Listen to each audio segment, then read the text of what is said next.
शेख हसीना के इस्तीफे और उनके भारत आने के बाद बांग्लादेश में नई सरकार का गठन हो गया है। नोबेल पुरस्कार विजेता महमूद यूनुस ने अंतरिम सरकार के प्रमुख के रूप में देश की बागडोर संभाल ली है। पेरिस से कल शाम बांग्लादेश लौटे यूनुस ने रात करीब 8 बजे अंतरिम सरकार के मुखिया के तौर पर शपथ ली। नई सरकार की कमान संभालने के बाद यूनुस को पीएम मोदी ने भी बधाई दी। उन्होंने सोशल मीडिया प्लेटफॉर्म एक्स पर एक पोस्ट में लिखा, प्रोफेसर महमूद यूनुस को उनकी नई जिम्मेदारियां संभालने पर मेरी शुभकामनाएं। हम उम्मीद करते हैं कि जल्द ही सामान्य स्थिति बहाल हो जाएगी। हिंदुओं और दूसरे सभी अल्पसंख्यक समुदायों की सुरक्षा सुनिश्चित होगी।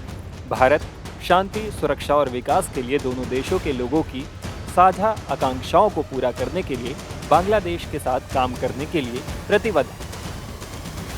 हालांकि नई सरकार के गठन के साथ ही बांग्लादेश और भारत के रिश्तों के भविष्य को लेकर चर्चा शुरू हो गई है। शेख हसीना सरकार के साथ भारत के रिश्ते बहुत अच्छे थे। उन्होंने देश छोड़ने के बाद भारत में ही पनाह ले रखी है। ऐसे में दोनों देशों के बीच तनाव की भी आशंका जताई जा रही है। लेकिन क्या बांग्लादेश भारत से दुश्मनी मोल ले सकता है?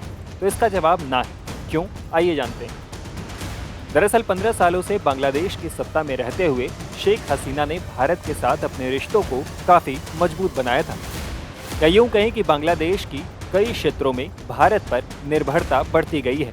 खाद्य सामग्री से लेकर बिजली तक बांग्लादेश भारत से लेता है। बांग्लादेश में 2007 से 2010 तक भारत के उच्चायुक्त रहे पिनाक चक्रवर्ती ने एक मीडिया चैनल से बात करते हुए कहा, मैंने बांग्लादेश को 2007 का एक बेहद मुश्किल दौर में देखा है। ये भी ऐसा दौर है जहां प्रशासन व्यवस्था खत्म हो गई है, लेकिन बांग्लादेश में सरकार किसी की भी बने वो देश की अर्थव्यवस्था को अनदेखा तो नहीं कर सकती। भारत पर बांग्लादेश की निर्भरता इतनी ज्यादा है कि वो भारत को नहीं छोड़ सकता।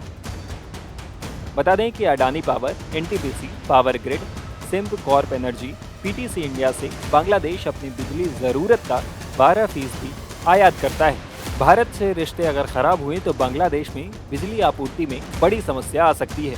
इसके अलावा बांग्लादेश खाद्य सामग्री का भी एक बड़ा हिस्सा भारत से आयात करता है। ऐसे में उसे खाद्य संकट का भी सामना करना पड़ सकता है। बता दें कि बांग्लादेश भारत का व्यापार के लिहाज से इस उपमहाद्वीप में सबसे बड़ा साझेदार है और भारत भी बांग्लादेश के लिए चीन के बाद दूसरा सबसे बड़ा ट्रेड पार्टनर है। भारत सरकार का डेटा बताता है कि साल 2023-2024 में दोनों देशों के बीच 13 अरब डॉलर का व्यापार हुआ।